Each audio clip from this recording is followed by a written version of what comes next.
భగవద్గీత అధ్యాయం 2 శ్లోకం 25 శ్లోకం అవ్యక్తోయం అచింత్యోయం అవికార్యోయం ఉచ్యతే తస్మాత్ ఏవం విదిత్వైనం నానుశోచితుమర్హసి.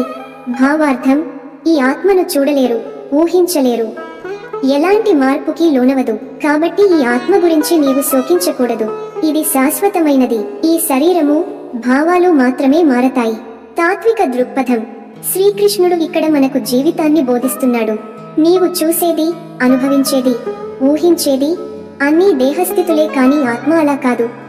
ఆత్మను చెప్పలేరు, ఆత్మను తాకలేరు, ఆత్మను సరిచూసుకోవలేరు. ఇది అవ్యక్తం, ఇది అచింత్యం, ఇది అవికార్యం, అంటే మారనిది.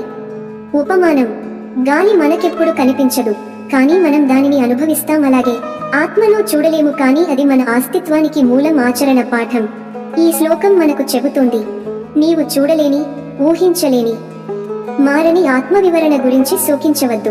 శరీరాలు మారతాయి, అయితే ఆత్మ మారదు. ఆత్మ సత్యం, శాశ్వతం, నిత్యం. ఈ రోజు మీరు ఏ విషాదంలో ఉన్నా ఈ శ్లోకాన్ని గమనించండి. శోకానికి అర్థమే లేదు, ఎందుకంటే నీ సత్యస్వరూపం ఆత్మ. వీడియో మీకు ఉపయోగపడితే లైక్ చేయండి, కామెంట్ ద్వారా మీ అభిప్రాయం చెప్పండి, సబ్స్క్రైబ్ చేయండి. భగవద్గీత యొక్క తాత్విక చిగురింపుల కోసం. ఓం తత్ సత్. ధన్యవాదములు. జై శ్రీకృష్ణ.